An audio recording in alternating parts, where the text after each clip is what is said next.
There comes a moment in each of our lives when we are told, perhaps sharply, perhaps softly, "Don't be so emotional," and in that moment we feel dismissed, misunderstood, or even silenced. But what if that phrase carried a deeper meaning, a quiet invitation to explore the unconscious mechanisms of our inner life? To say, "Don't be so emotional," is not a command to become cold or mechanical. Rather, it can be a call to differentiate, to investigate where the emotion is coming from, what it is attached to, and whether it is yours at all. For emotions are not just fleeting reactions, they are messages from the deeper self. But unchecked, they can consume us, distort our perceptions, and project our shadows onto others. Let us delve into 5 essential keynotes that will not silence emotion, but transform it into wisdom. Emotion arises from deep within us, often unbidden and unexpected. It comes like a wave, rising, cresting, and crashing, before we even have time to name it. One moment we are composed, the next we are overwhelmed by anger, sorrow, fear, or joy. These emotional surges can feel like they define us, as if we are the anger or are the sadness.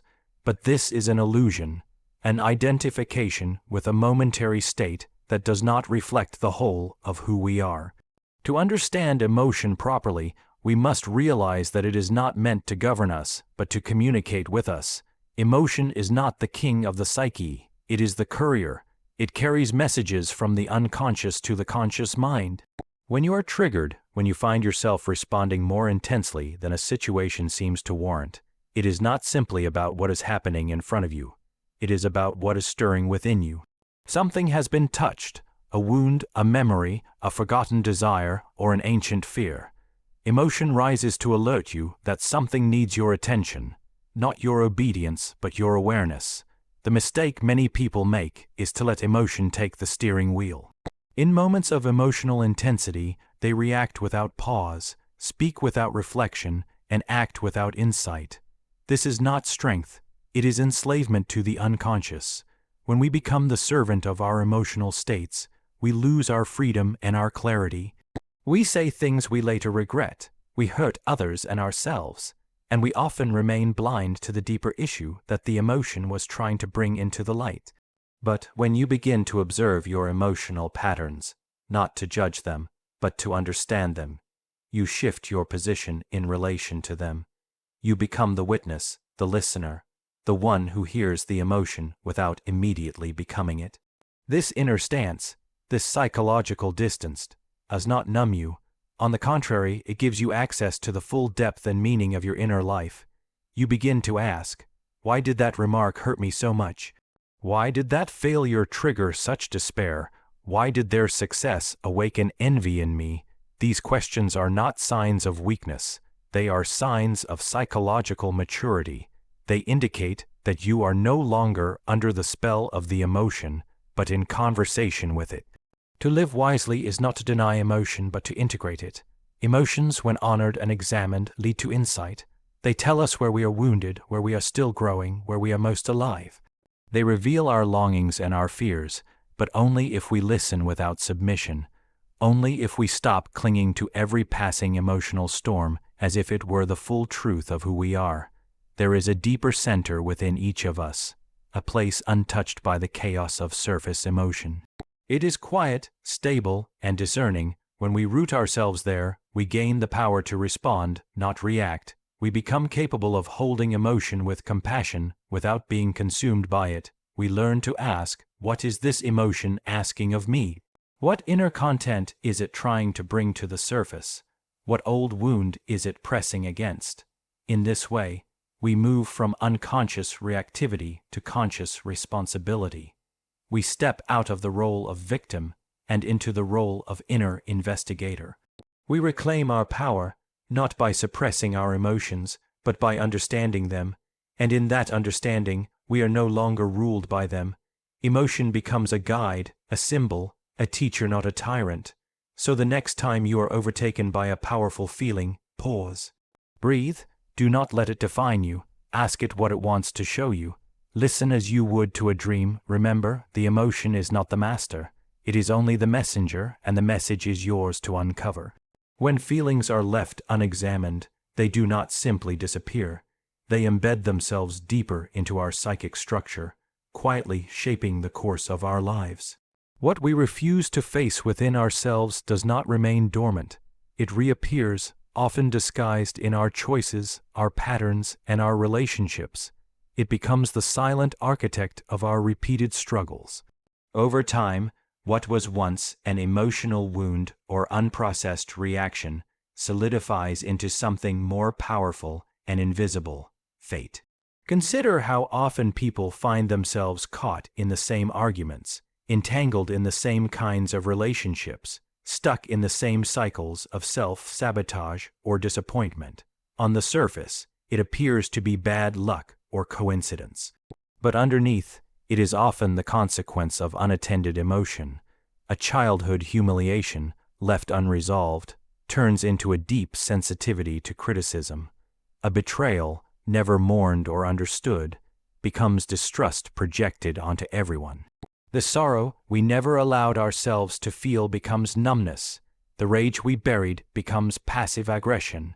And so we live under the illusion that the world is against us, when in truth, we are being haunted by our own unlived emotional life. Every feeling carries energy, and energy must go somewhere. If it is not consciously processed, it will unconsciously express itself. It may manifest as anxiety, depression, irritability, or compulsive behavior. It may lead us to sabotage opportunities or push people away. This is not fate in the mythical sense of something imposed from without, but in the psychological sense. Our future becomes the repetition of our unconscious past. We are bound not by destiny, but by our refusal to become conscious. To change this, we must be willing to turn inward, to look at the feelings we've ignored, suppressed, or rationalized away. This is not about indulging every emotion, but about understanding where it comes from and what it is asking us to see. When we trace a feeling back to its root, we begin to see the inner narrative we've been living. We begin to recognize that what we thought was just how things are is actually a result of how we've learned to feel, or more accurately, how we've avoided feeling. There is immense courage in asking oneself, why do I react this way? What old wound does this feeling echo? What truth have I been avoiding? These questions take us beyond the surface into the terrain of the unconscious, where real change happens. But this work cannot be rushed. Feelings do not open themselves to analysis unless approached with respect. They are like dreams, embolic, layered, and often confusing, but they are never meaningless. Each one is a thread in the fabric of our personal myth, waiting to be followed. Only when we bring our emotional patterns into the light of awareness can we begin to alter the path we walk. Otherwise, we remain caught in a loop, mistaking repetition for destiny. And then, without knowing it, we begin to call our pain truth, our fear instinct, and our stagnation reality. But these are illusions spun from unexamined feelings. There is a great difference between feeling something and understanding it. Anyone can feel. Every human being does. But to step back and observe your emotional patterns over time, to see the architecture of your inner life, and to consciously choose a new response, that is the work of maturity. That is the work that frees you from the tyranny of repetition. When we finally face what we've avoided, we transform fate into freedom. We are no longer bound to repeat the same emotional story. We are no longer puppets of feelings that we do not understand. We become authors of our inner world, able to shape our outer life with greater clarity and intention. Feelings left unexamined will rule us from the shadows, but once brought into the light, they lose their grip. And in their place we find not only understanding, but the profound realization that we are not doomed to relive our past. We are invited to transcend it. Projection is one of the most subtle and deceptive forces within the psyche. It occurs when we attribute to others feelings, motives, or qualities that actually originate within ourselves, but have not yet been acknowledged or integrated. When we say someone is arrogant, controlling, selfish, or even inspiring, we may not be describing them objectively. We may be casting a shadow of our own unconscious contents onto them. This is not a deliberate act of deception. It is an automatic, unconscious process. a psychological defense mechanism that protects us from truths we are not yet ready to face. The more unaware we are of our inner world, the more we are at its mercy. When we are emotionally reactive to someone or something, the intensity often has less to do with the present moment and more to do with what that person or situation stirs within us. A single word, a glance, or an attitude can unleash a flood of feeling, not because it was inherently hurtful, but because it touched something unresolved inside, a memory, a fear, a wound. The psyche, in its need for resolution and recognition, externalizes this inner tension onto the outside world. This is projection. In relationships, projection is especially powerful. We meet someone and instantly feel that they are exactly what we have been looking for, or exactly what we must avoid. But often, what we are responding to is not the person themselves, but a figure from our past that they resemble, consciously or unconsciously. The overbearing boss becomes the critical parent. The distant partner evokes the feeling of early emotional abandonment. The kind stranger becomes the redeemer of an old wound. These projections are not just distortions of reality. They are maps of the unresolved emotional landscapes we carry within us. To live in projection is to live in emotional blindness. We believe we are seeing the world clearly, but we are seeing it through the lens of our own unconscious filters. We overreact, misjudge, idolize, demonize, or withdraw, not because reality demands it, but because we are caught in an emotional echo. This echo becomes a loop. The more we project, the more our external world reflects our inner conflicts, and the less we recognize that the source is within. What makes projection so dangerous is its invisibility. It often feels completely justified. We are convinced that our anger is caused by the other person's behavior, our fear by their unpredictability, our disappointment by their failure. Rarely do we stop to consider what part of me is being exposed, what unresolved feeling is being awakened, what truth about myself have I been unable or unwilling to admit. When we begin the work of withdrawing projections, we enter into one of the most challenging and transformative processes of inner growth. It requires humility, the willingness to say, maybe what I'm feeling is not entirely about them. It requires curiosity, asking, what does this situation reveal about me? And it requires courage, the readiness to face feelings we have long buried, insecurity, envy, shame, resentment, desire, or grief. As we reclaim our projections, we begin to see others more clearly. We no longer idealize or vilify them based on our emotional baggage. We learn to distinguish between their truth and our story. And more importantly, we begin to see ourselves more clearly. The qualities we saw out there are now recognized as part of our own psyche. What we hated in others is a disowned part of ourselves. What we admired is a potential within us waiting to be lived. This reclaiming does not mean that all our judgments are false or that we should excuse harmful behavior. Rather, it means we look at the emotional charge behind our reactions. We ask what that charge reveals about our inner wounds and histories. We stop being emotionally blind and start becoming emotionally conscious. The more you bring your projections home, the more freedom you gain. You are no longer tossed about by every emotional trigger. You begin to respond instead of react. You begin to take responsibility instead of blame, and in doing so, you move closer to authenticity. You stop living in a world shaped by your unconscious patterns and start living in a world shaped by conscious awareness. Projection is not just a psychological error, it is a call from the unconscious asking to be seen, heard, and integrated. When answered with honesty and reflection, it leads not to shame, but to wholeness. It is through reclaiming what we have projected that we come to truly know ourselves, and only then can we truly see others. The human psyche is not a simple, linear system. It is a dynamic field of tension, constantly pulled between opposing forces, light and shadow, joy and sorrow, desire and restraint, love and fear, power and vulnerability.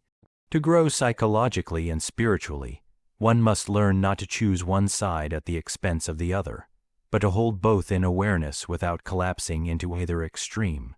This is not a comfortable task.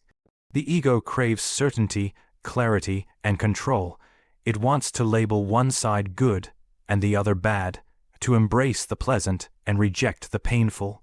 But real transformation begins when we develop the strength to tolerate contradiction and sit within the tension of opposites without needing immediate resolution. This ability is rare because it demands inner stillness and depth. It is far easier to take refuge in black and white thinking, to reduce complex experiences to simplistic judgments, but life in its essence is paradoxical. We can love someone and resent them at the same time. We can feel confident and insecure within the same hour. We can long for change and fear it simultaneously. These are not signs of instability. They are signs of psychological complexity. The person who can endure these tensions without acting them out compulsively, repressing them, or projecting them onto others, is the one who matures. The immature psyche seeks to resolve inner conflict by identifying with one pole and disowning the other. A person might see themselves as endlessly kind and deny their capacity for anger, or pride themselves on toughness while disowning their vulnerability. But whatever is disowned does not disappear, it moves into the unconscious, where it gains power. The more one denies their inner opposites, the more they are governed by them from the shadows. The overly kind person becomes resentful in secret. The tough person collapses inwardly when no one is watching. This is the cost of one-sidedness. We become divided against ourselves. To hold the opposites means to stand in the center of the inner battlefield and listen, not to retreat into passivity, but to be fully present with conflicting impulses, desires, and emotions. It means not rushing to fix, explain, or control, but instead allowing space for both sides to speak. The psyche is not asking us to eliminate one side. It is asking us to integrate, for only through integration do we become whole. This process is not merely psychological, it is alchemical. In alchemy, transformation occurs through the union of opposites, fire and water, spirit and matter, masculine and feminine. In the same way, our inner growth occurs through the conscious engagement with our inner polarities. When we stop seeing one side as right and the other as wrong, we begin to see both as necessary elements of our totality. The goal is not perfection, but wholeness, not purity, but integration. Holding the opposites also cultivates humility. It reminds us that we are not as consistent or predictable as we would like to believe. It teaches us to be less judgmental toward others, because we recognize the same contradictions within ourselves. The person we condemn for being weak may reflect our own disowned softness.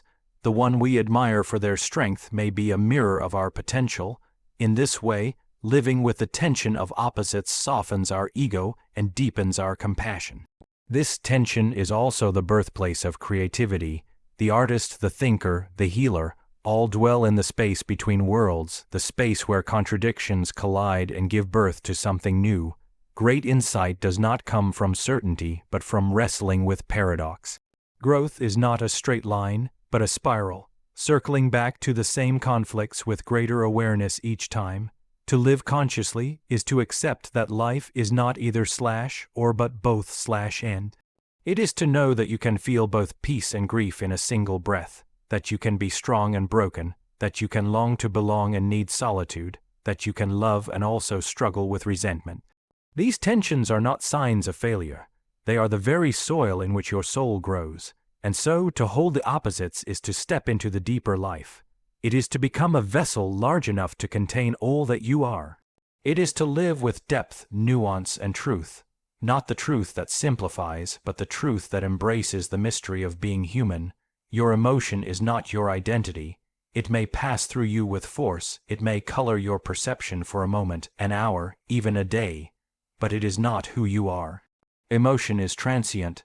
It arises, it peaks, it fades, yet many people build their self-image around these passing states, mistaking the temporary for the permanent, the wave for the ocean. They say, I am angry, I am broken, I am sad, as if the feeling defines the totality of their being. But the truth is, you are not what you feel. You are the space in which feeling happens. You are the witness, the container, the consciousness behind the storm. When we confuse emotion with identity, we lock ourselves inside a very small story. We begin to think of ourselves as fragile, as victims, as perpetually damaged or permanently anxious. These narratives become self-fulfilling. When you believe you are your emotion, you don't allow space for growth. You reinforce the same neural patterns, the same behaviors, the same relationships that echo your wounded beliefs. This isn't healing. It's a kind of psychic stagnation where the soul forgets its vastness because it's been compressed into a single mood. Emotion is a message, not a definition. It comes from the depths of the psyche, often bringing truth, often bearing insight, but it is symbolic. It is not meant to dominate the whole of your personality. When a person feels grief, that grief is meaningful. It speaks to love, to loss, to the human experience. But it does not mean the person is grief itself. When someone feels rage, it may arise from injustice, betrayal, or buried shame. It must be understood. But if it becomes the identity, if the person begins to live as rage, then it has taken the throne where the self should sit. True selfhood exists deeper than emotion. It watches calmly, even when the heart is pounding or the tears are falling. It does not resist emotion, nor does it cling to it. It lets it pass through like weather across the sky. Just as the sky is not altered by the storm, your essence is not defined by emotional turbulence. You can feel fear without becoming fearful. You can experience sorrow without believing you are a sorrowful being. You can be anxious without building your life around anxiety. This separation is not detachment, it is awareness. And awareness is the foundation of freedom. When we begin to disidentify from our emotions, we create space within ourselves, space to reflect, to respond, to understand. This space is where choice lives. Instead of reacting automatically from an emotional trigger, we begin to pause.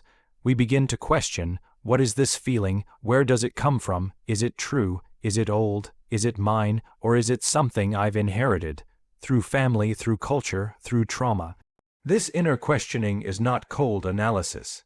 It is an act of compassion. It is the soul asking itself what it needs to heal. It is not wrong to feel deeply. On the contrary, to feel is to be alive, but to be ruled by emotion is to be lost at sea. You must become the sailor of your own inner ocean, navigating with insight, not impulse. Emotional literacy is not the same as emotional identity. The first brings understanding, the second brings entrapment. Many people fear that if they stop identifying with their emotions, they will become numb, robotic, or heartless. But the opposite is true. When you no longer are the emotion, you can truly feel it. You can hold it with tenderness, trace it to its roots, and allow it to move through you without distortion. You begin to feel more precisely, more honestly, more fully, because you are no longer caught in the panic of confusion. You know, this is anger moving through me, this is grief, this is joy, this is longing, and in that knowing you remain centered, present, whole. The work of inner growth is not the elimination of emotion. It is the right relationship to it. You do not need to stop feeling. You need to stop mistaking your feelings for yourself. Let them inform you, not imprison you. Let them rise and fall like the tide, while you remain grounded in the deeper awareness that observes, learns, and transforms. You are not your anger. You are not your fear. You are not your trauma. These are visitors, teachers, signals, but they are not your name. The truth of who you are is not reactive. It is resilient. It is not loud. It is steady, and when you begin to live from that deeper center, you will still feel everything, but you will no longer become what you feel. You will live as the vastness, not the wave. You will return to your rightful identity, the still, aware presence in which all things rise and pass.